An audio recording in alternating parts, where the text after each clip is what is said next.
ዋቢ ይጥፋ ነው ወሃቢ ይጥፋ ወሃቢ ይጥፋ ወሃቢ ወሃቢያ ብለው የሚሰድቡት ቡድን አላቸው አንዳንዶቹ። ሌላው በስተመጨረሻ የማነሳው ነገር በአፕሊኬሽን ውስጥ ያሉ የቁርአን አስተምሮቱ ይዘቱን በተመለከተ በአጠቃላይ ኃላፊነቱን የሚወስደው ኻሊድ ክብሮም የሚባል ከፊታቸው የተቀመጠ ሰው ነው። ሰላም አለ ረሱልላህ። እነዚህ ቁርአንዮች የሚባሉ ዑለማዎች በየአካባቢው እያስተማሩ ባሉበት ቁርአን ማብራሪያ ያስፈልገውም ይባላል። ቁርአንዮች እውነት እኛ ሀገር ላይ አሉ ወይ? ወላሂ አንድ ቢስጥር ልንገራችሁ። ሼህ መሐመድ ብን አብዱል ወሃብ የሚባሉት ይሄ መከረኛው ወሃቢ ምናምን የሚባሉበት ሰው የሚታችበት ሰው አንድ ነገር ተናገሩ። የዘንድሮ ኩፍር ሶላት በስንት ነገር ይበላሻል? በስብት ከነዚህ አንዱ ከተፈጸመ فمن شرح الله صدره للإسلام فهو على نور من ربه. ዋቢ ይጥፋ ነው ወሃቢ ይጥፋ ወሃቢ ይጥፋ ወሃቢያ ብለው የሚሰድቡት ቡድን አላቸው አንዳንዶቹ። በተለይ እነዚህ ጫት ላይ የተጠመዱ ሰዎች በቃ በነሱ ጥቅም ላይ የመጣ ነው ብለው የሚፈሩት አንድ ቡድን አላቸው። ስሙ እነሱ ወሃቢያ ይሉታል።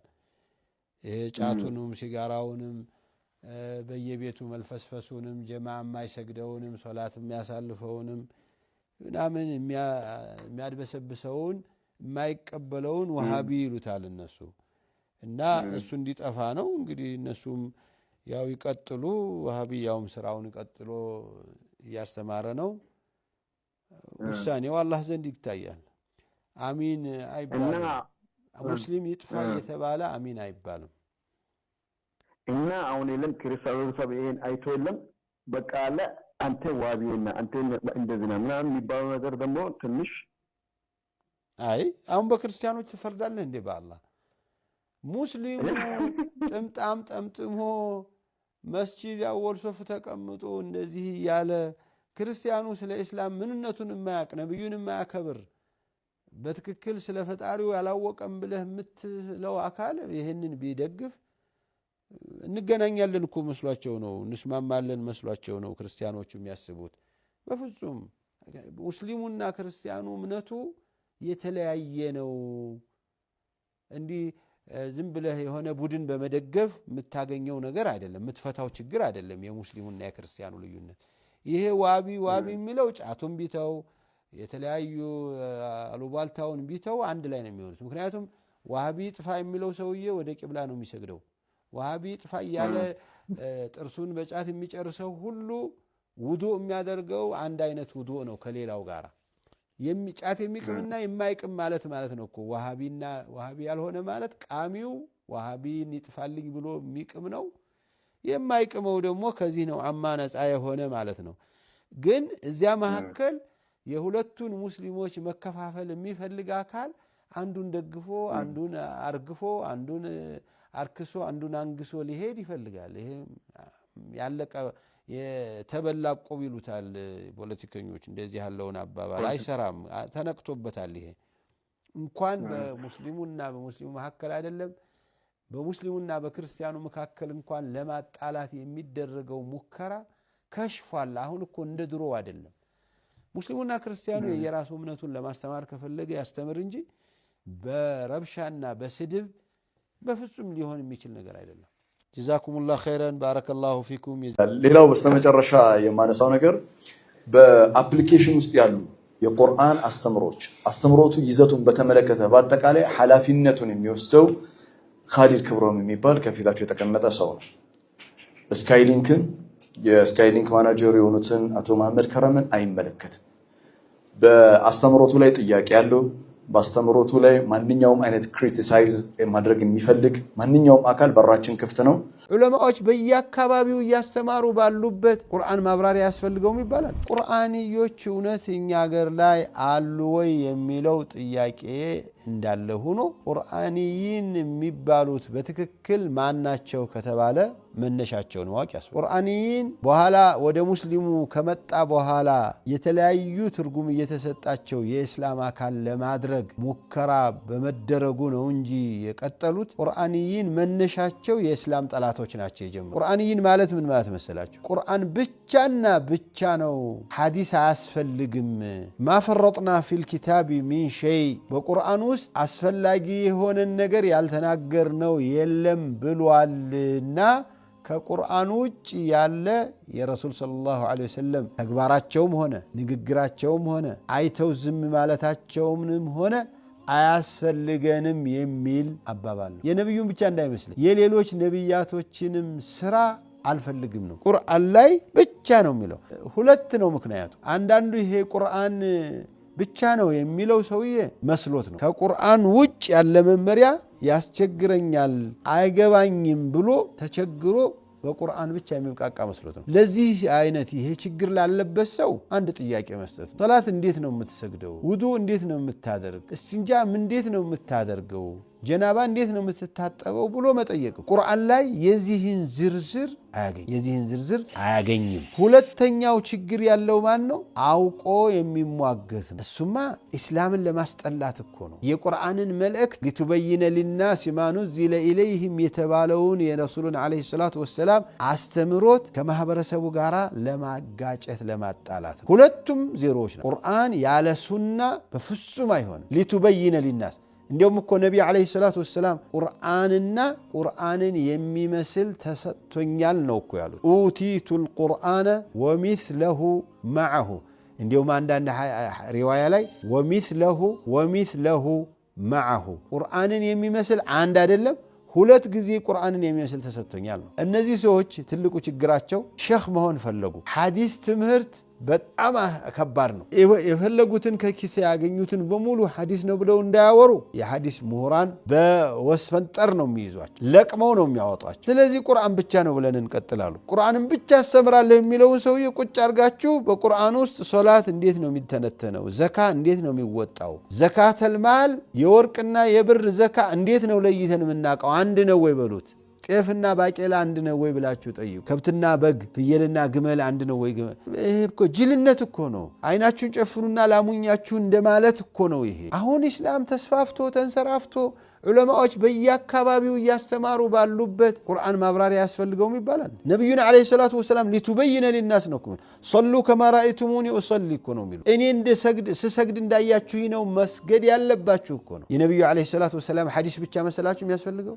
የሱሐባዎችም ማብራሪያ ያስፈልጋል። የሱሐባዎች ብቻ መሰላችሁ? ከዚያ ወዲህ ያሉትም እስካሁን ድረስ ያሉትም ዑለማዎች መሰረታዊ ህጎችን ጠብቀው ቁርአንና ሐዲስን መሰረት ሳይለቁ የሚሰጧቸው ማብራሪያዎች የኢስላም አካሎች ናቸው። ወላሂ አንድ ሚስጥር ልንገራችሁ። ሼህ መሐመድ ብን አብዱል ወሃብ የሚባሉት ይሄ መከረኛው ወሃቢ ምናምን የሚባሉበት ሰው የሚታችበት ሰው አንድ ነገር ተናገሩ። የዘንድሮ ኩፍር ከድሮ ኩፍር እየጨመረ መጣ አሉ። ይሄ ሰው ያበዙት አልኩኝ እኔ ኪታቡን ገና ስቀራው ገና ሳልጨርሰው ርዕሱን ሙሽሪኩ ዘማኒና አሸዱ ሽርከን ምን ሽርክ الجاهليه አሉ። እንዴ ኧረ ጉድ ነው ይሄ። የሚታሙት ነገር እውነት ነው ማለት ነው። ይሄ ሰው ያልኩ ደግሞ ከድሮ ከና አቡ ጀህል ከና አቡ ለሃብ ይብሳል ብሎ ደግሞ እኛን ዘመን ሙሽሪክ እንደዚህ ተቻሉ እንዲያልኩ ከዛ እሳቸውም እንዳሉ ታውቃላችሁ። ትክክል የሚሆኑ አይሆኑ የድሮ ሰዎች እኮ ይሄው ሱረቱል ኢስራ ላይ 67ኛ ላይ እንዳለው አንቀጽ ባህር ላይ ሆናችሁ ሲቸግራችሁ ወደ ሁሉም የምትጠሩት ይጠፋባችሁና አላህ አላህ ትላላችሁ ብሎ ፈለማ ነጃኩም ኢለል በሪ አዕረድቱም ወካነ الانسان ከፉራ ሲያወጣችሁ ግን ትተውታላችሁ ሰው ድሮም ከሃዲ ነውና ይላል ቁርአን። በዚያን ጊዜ እንደዚህ ነበሩ ነው የሚሉት። የኛ ዘመን ሲሉ ሲያመጡት እውነቱ ነው። ይሄው አላችሁ ፍረዱብኝ። የዘመናችን ሰው እኔ ነገሌ ሀገር ካልኩኝ ልትቆጡብኝ ነው። መከራ እኮ ነው። ዝናብ ፍለጋ የዝናብ ሼኽ የሚባል አለ በሆነ ሀገር ላይ ታውቁታላችሁ። የዝናብ ሼኽ አለ። ዝናብ ሲጠፋ ሼኽ ጋር ሄዶ ይታረዳል አይደል? የሆነ በላእ መጥቶብናልና በላእ መልሱልን ተብሎ የሚከድላቸው ነበር እኮ። ሲቸግራቸው ነው የዘንድሮ ደግሞ ሰዎች ወደ ሽርክ የሚገቡት ነው እኮ የሚለው መሐመድ ብን አብዱል ወሃብ። እኔ አውቃለሁኝ። እኔ የነበርኩበት አካባቢ ላይ ዝናብ ሲጠፋ እነ ሼህ ገሌ ጋር ቀብር ላይ ታርዶ እንትን ካልተባለ አይመጣም ብለው እስከሚወስኑ ድረስ ነው ማለት። አላኩል ሐል ሰዎች ሲጨንቃቸው ሲቸግራቸው ወደ አላህ ይመለሳሉ። በደላቸው ጊዜ ያንንም ማስደስታለሁ ሲሉ ለአንዱ ዶሮ ለአንዱ በቅሎ ለአንዱ ምናምን እያሉ ይሄዳሉ።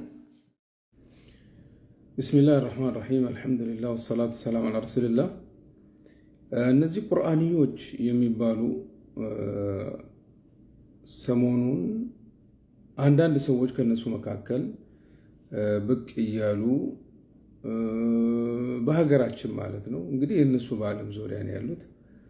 ሆኖም ግን በሀገራችን ጠፍተው ነበር። ነገር ግን ሰሞኑን እንቅስቃሴ ማድረግ ጀምረዋል በሶሻል ሚዲያ ላይ እና እነሱ ማን ናቸው? ከየት ነው የመጡት? አጀማመራቸው እንዴት ነው? ምንድን ነው የሚያስቡት? መንሀጃቸው ደግሞ ምንድን ነው የሚለውን በአጭሩ ለመመልከት እንሞክራለን ኢንሻአላሁ ተዓላ ከዑለማዎች ማህደር በመውሰድ ማለት ነው። እንግዲህ እንደሚታወቀው ምንም ጥርጣሬ የሌለው ነገር ነቢያችንን ሰለላሁ ዐለይሂ ወሰለም ሱናቸውን መነካካት ወይም ደግሞ መንቀፍ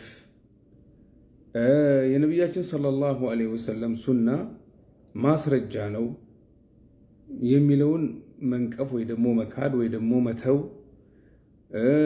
እንዲሁም ደግሞ ነቢያችን ሰለላሁ ዐለይሂ ወሰለም አላህ የሰጣቸውን አማና በስርዓቱ አድርሰዋል የሚለውን መንቀፍ፣ እንዲሁም ደግሞ ከሳቸው በኋላ የነቢያችን ሰለላሁ ዐለይሂ ወሰለም ሰሓቦች እንዲሁም ደግሞ ታቢዕዮች አላህ ስብሓነሁ ወተዓላ እንግዲህ እነዚያ በተለይ ሰሓቦቹን አላህ የወደደላቸውና እነሱም ከአላህ ስብሓነሁ ወተዓላ የወደዱ ያላቸው በቁርአን ውስጥ የገለጻቸው እንዲሁም ደግሞ የእነሱን ፈለግ በትክክለኛው የተከተሉትን ማለትም አሰለፈል ኪራም እንዲሁም ደግሞ ከነሱ በኋላ የመጡ ኢማሞቹን በአጠቃላይ ማለትም በተለይ ደግሞ አራቱን የሱና ኢማሞች እነዚህንና መሰሎቹን ምን ይላሉ? ቁርአንን ያወገዘ ወይ ደግሞ የነቀፈ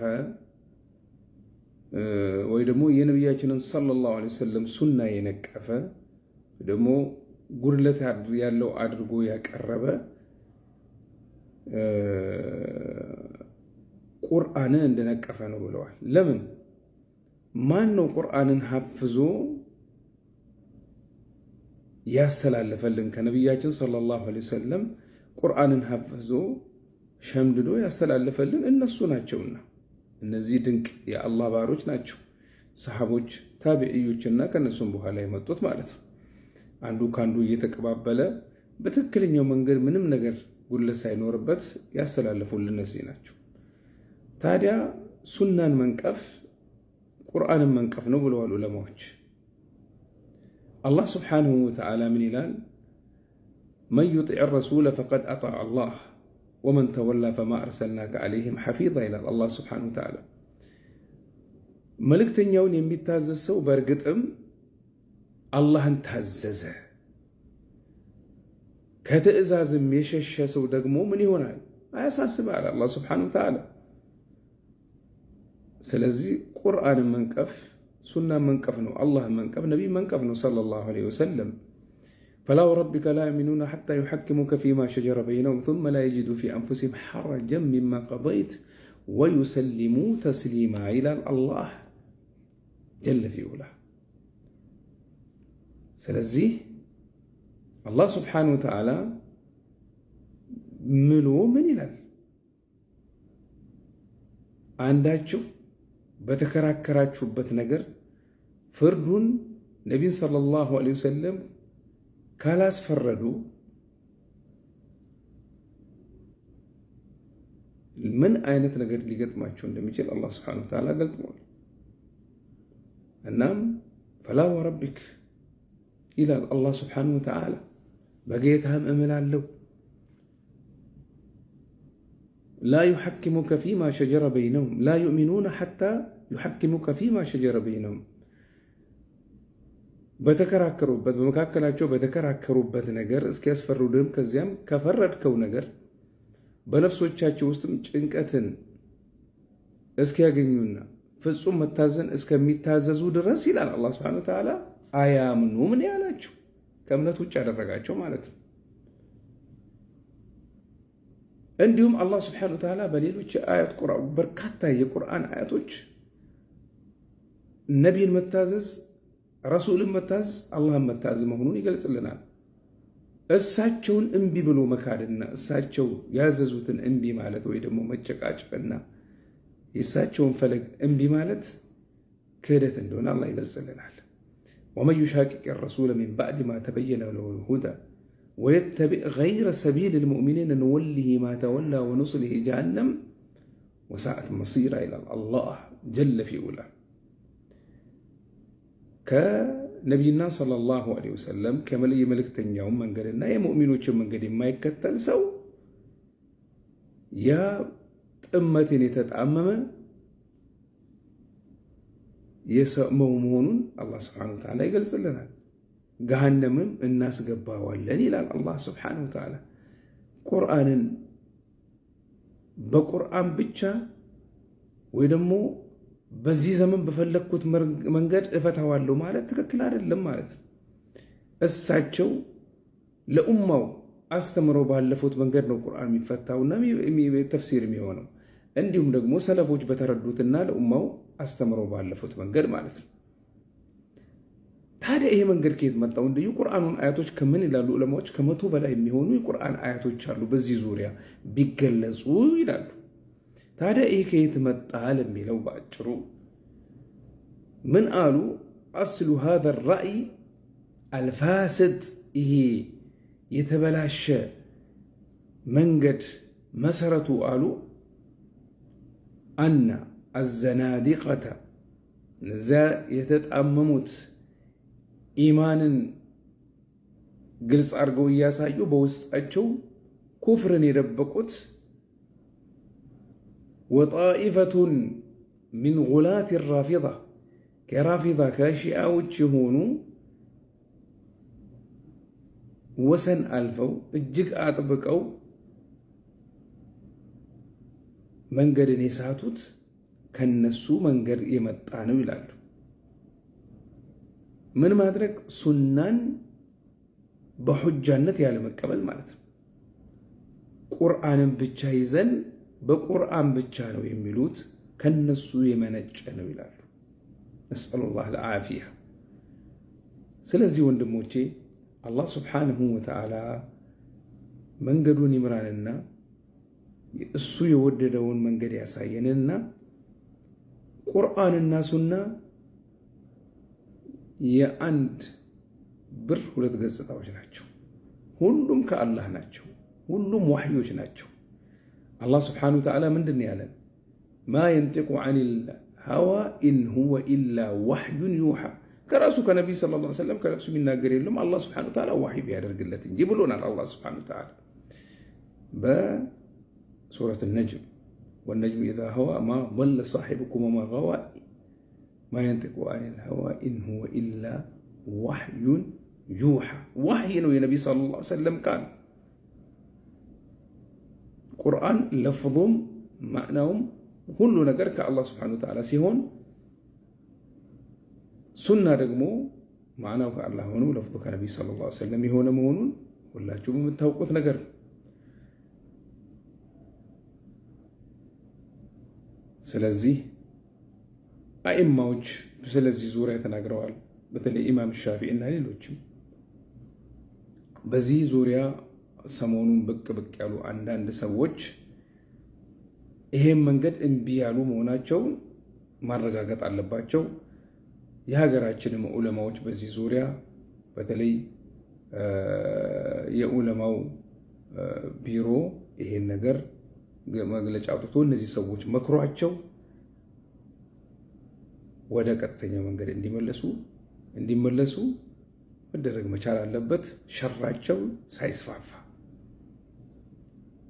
አላህ ምንድን ያለን? ለቀድ መነ አላሁ ዐለል ሙእሚኒነ ኢዝ በዐሰ ፊህም ረሱለን ሚን አንፉሲሂም የትሉ ዐለይሂም አያቲሂ ወዩዘኪህም ወዩዐሊሙሁሙል ኪታበ ወልሒክማ። አላህ ስብሓነሁ ወተዓላ ነቢይ ሰለላሁ ዐለይሂ ወሰለም ሲልክልን ምንድን ያለው? ወዩዐሊሙሁሙል ኪታበ ቁርአን ወልሒክማ ሱና ብለዋል ዑለማዎች ሲፈስሩት፣ ኢማም ሻፊዒ እና ሌሎችም።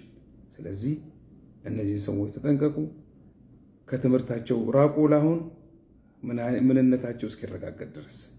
አላህ ስብሓነሁ ወተዓላ እኛንም እነሱን ትክክለኛ መንገድ ይምራን። ያ ሐዩ ያ ቀዩም ያ ዙል ጀላሊ ወልኢክራም። ሰላት በስንት ነገር ይበላሻል? በስብት ከነዚህ አንዱ ከተፈጸመ አንደኛ الكلام العمد مع الذكر والعلم الكلام መናገር ምን አይነት ንግግር ሲባል العمد አውቆ ሰላቱስ መሆኑን ማለት ነው እያወቀ مع الذكر ከማስታወስ ጋራ ያረሳ ሆኖ والعلم ከማወቅ ጋራ ጃሂል ያልሆነ ከሆነ ሰላቱ ይበላሻል። አሁን ሰላቱስ የሰዎች ንግግር ሰላትን ያበላሻል የሚባለው ሶስቱም የተሟላለት ግለሰብ ሲሆን ነው። አንደኛ الكلام العمد እያወቀ ማለት ነው ሆን ብሎ የሚናገር ከሆነ ነው። ድንገት ከቁጥጥሩ ውጭ ሆኖ የሚናገር ሰው ሊኖር አይችልም። ደጅ ያበሳጨው ነገር አላወቀምና ሰላት ውስጥ ሆኖ ቢያወጣውስ አይካተትም እዛ ውስጥ። ሁለተኛስ مع الذكر ሰላት ላይ መሆኑን ከማስታወሱ ጋር ረስቶ ቢናገርስ መርሳትም የብደት አንድ ፓርት ነው አይያዝበትም ነው። እሺ ሶስተኛስ አውቆ ነው አስታውሷል ወለዕልሚ ከማወቁ ጋራ ምን ሶላት ውስጥ የሰዎችን ንግግር መናገር የሚያበላሽ ተግባር መሆኑን ከማወቁ ጋራ ካደረገው ሰላቱ ይበላሻል። ካላወቀስ ጃሂል ከሆነስ በይቅርታ ይታለፋል። ይሄ የሙዓዊያ ኢብኑ ሐከም ረዲየላሁ ዐንሁ ሐዲስ ነው ማስረጃው። ሰላት ውስጥ እያለን ከጎን ካለ ሰው ጋር ሰላም እንባባል ነበር ነው ያለው። እዛው ሰላት ውስጥ እኮ ናቸው። ነብያችን ሰለላሁ ዐለይሂ ወሰለም ካጠናቀቁ በኋላ ይሄ ሰላት ነው ዚክርና ዱዓ ነው የሰዎች ንግግር አይበጅም ብለው አስተማሩን። ሰላቱን ድገሙ ግን አላሉም ነው። ስለዚህ ያላወቀ ሰው ዑዝር እንዳለው ያሳያል። እነዚህ ሶስቱ ከተሟሉ ሰላቱ የሰውየው ሆን ብሎ የሰው ንግግር ከተናገረ ተበላሽቷል። ግልጽ ነው። ተግባባን። የሰው ንግግር ነው እንጂ ሌላ አይደለም። ድንገት እንደው ቢያስነጥሰውና እዛው ሰላት ውስጥ እያለ አልহামዱሊላህ ቢልስ ሰላትን አያበላሽ ይችላል። ምክንያቱም አልহামዱሊላህ ዚክር እንጂ የሰዎች ንግግር ስላልሆነ ማለት ነው። እሺ ሁለተኛ الضحك መሳቅ ፈገግታ አይካተትም እዚህ ውስጥ። ከሰላት በፊት የሰማኸው የኡስታዙ ቀልድ ወይ የሆነ ነገር ትዝ ብሎ ሰላት ውስጥ ሳቅህ መጣ፣ ፊትህ በፈገግታ ተሞላ፣ ድምፅ አልወጣም። ምን ይሆናል ሲባል ፈገግታው ሰላት አያበላሽም። ضحክ ከተባለ ድምፅ ያለው ነው። ያ ድምፅ ያለው ከሆነ ሰላት ይበላሻል። እንደውም በአንዳንዶቹ ዘንድ ውዱእ ማድረጉ ራሱ የተወደደ ነው። አላ ኩሊ ሐል الضحك መሳቅ ድምፅ ያለው ሳቅ ከሆነ ሰላቱን ያበላሻል። ሶስተኛ አልአክል መብላት መጠጣት። መብላትና መጠጣት ሰላት ውስጥ ከገባ በኋላ ምግብ መጠጥ መጀመር ያበላሻል። የቀረውን ማጠናቀቅስ አንዳንዱ ሰላት ላይ ከገባ በኋላ እዚህ ውስጥ አንዳንድ የቀሩ አሉ በምላስ እንዲህ ያሽከረከረ ይውጣቸዋል ቦታውን ለማጽዳት ማለት ነው። ይሄ ሰላትን አያበላሽም ነው። መብላት ሲባል እንደ አዲስ በእጁ ያነሳው የሚጠጣው የሚበላው ከሆነ ነው። ይሄም ሰላት ያበላሻል። አራተኛ አሹርብ ተብሎ ያው ለብቻው መጥቷል። መጠጣትም እንደዛው ነው። አምስተኛ ኢንኪሻፉል ዐውረት ዐውረት ወይም ሐፍረተ ገላ መገለጥ ይላል። ያው የወንድ ልጅ ዐውረት ግዳጅ የተደረገው ከእምብርት እስከ ጉልበት ከፊትም ከኋላም ያ መገለጡ ሰላት ያበላሻል ነው። ግን ከቁጥጥር ውጭ በሆነ መልኩ ሚለውን ወላሁ አለም። በተለይ ወጣቶች ብዙ ጊዜ ይሄ ቦዲ የሚባሉ ልብሶችን እየገዙ ስለሚለብሱ ሩኩዕ በሚወርዱ ሰዓት ከኋላ ምን ይሆናል ይከፈታል፣ እጁን እንዲህ ይይዛል። ወይ ደግሞ ከፊት ያለው ሰው እጁን ይሰነዝርና ከኋላ ያለው ስጁድና ሩኩዕ ላይ። ከሁሉ በፊት አላህን ሊፈሩ ይገባል። ሰላት ላይ በምንቆምበት ሰዓት ሰውነታችንን ሊሸፍን የሚችል ልብስ መልበስ አለብን። ከኋላ የሚከፈት ከሆነ ያ ነገር ላይበቃ ነው ማለት ነው። ሰላትም ሊያበላሽ ነው። ስለዚህ ወይ ከነቴራ ወይ ቲሸርቱ የረዘመ መሆን አለበት። ወይ ደግሞ አዲስ ባትሌቱ የጠበበ ሱሪ ይገዙና ሱጁድ በሚወርዱበት ሰዓት ወደ ታች ነው የሚወርደው፣ ወደ ላይ ቀና አይልም፣ ረጅም አይደለምና እንዲህ አይነት ነገሮች ላይ ጥንቃቄ እናድርግ። የዐውረት መገለጽ ሰላትን ያበላሻል ብለው ፈትዋ ሰጥተዋል። ስለዚህ ሰላታችን ላይ ቀልድ እንዳይኖር ጥንቃቄ ያስፈልጋል። ግን እንደው ድንገት ከሆነ ለሚለው ወላሁ አዕለም። ስድስተኛ አልንሒራፍ መዘንበል الكثير بزا ያለ መዘንበልን عن جهة القبلة ከትክክለኛው ቂብላ አላሁ አክበር ብዬ በቂብላ ቆሜ ነበር። እንደዚህ አንዳንድ ጊዜ ያጋጥም ሊሆን ይችላል። እንዲህ አይችል መለስ ይችላል። ይሄ ሰላትን አያበላሽም።